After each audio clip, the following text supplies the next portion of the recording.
வணக்கம். இன்னைக்கு ஒரு சுருக்க கணக்கு பார்க்கலாம். 561 × 561 மைனஸ் 31 × 31 பை 530.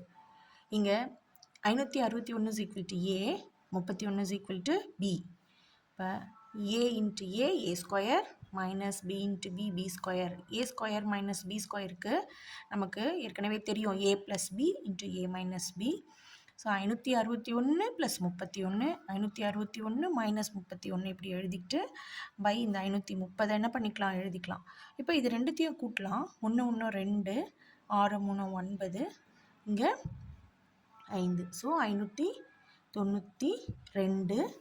இப்போ இதை கழிக்கும்போது என்ன வருது? 1லேருந்து 1 போச்சுன்னா 0, 6லேருந்து 3 போச்சுன்னா 3, 530 பை 530 கேன்சல் பண்ணோம்னா 592. D option. Thanks for watching.